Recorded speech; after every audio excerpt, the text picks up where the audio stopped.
சனாதன தர்மம். வேள்வி அல்லது கர்மம் என்பது என்ன?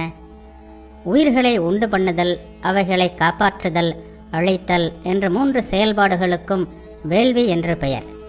ஒவ்வொரு உடலுக்குள்ளும் வேள்வி நடைபெற்று கொண்டே இருக்கிறது. உடலுக்குள்ளே ஒவ்வொரு கணமும் புதிய அணுக்கள் உருவாகி கொண்டிருக்கின்றன. அவைகள் காக்கப்படுகின்றன, அழிக்கப்படுகின்றன. அதுபோல மனிதன் புதிய குழந்தையை உருவாக்குகிறான், குழந்தையை காப்பாற்றுகிறான், பலரது அழிவுக்கும் காரணமாக இருக்கிறான். இதேபோல இந்த பிரபஞ்சம் முழுவதும் படைத்தல், காத்தல், அழித்தல் என்ற 3 செயல்களும் எங்கும் நடந்து கொண்டிருக்கிறது. இந்த ஒட்டுமொத்த செயலுக்கும் வேள்வி அல்லது கர்மம் என்று பெயர். இந்த கர்மத்தின் துவக்கம் எது? பிரபஞ்சம் எங்கிருந்து துவங்கியதோ அங்கிருந்துதான் அதுவும் துவங்கியது. அத்தியாத்மம் என்று சொல்லப்படும் அழிவற்ற தன்மையிலிருந்து கர்மம் துவங்குகிறது. இந்த அத்தியாத்மம் என்பது என்ன?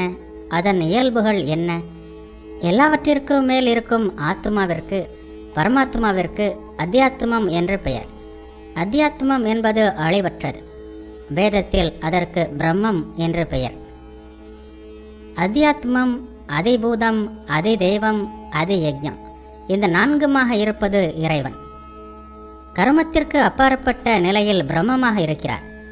எங்கும் நடைபெறும் கர்மமாகவும் அழியும் தன்மையுடைய அதிபூதமாகவும் ஒவ்வொரு உடலுக்குள்ளும் உறையும் அதிதெய்வமாகவும் அனைத்து உடலுக்குள்ளேயும் உடலுக்கு வெளியேயும் நடக்கும் அதியஜ்ஞமாகவும் எங்கும் எதிலும் இறைவன் இருக்கிறார்.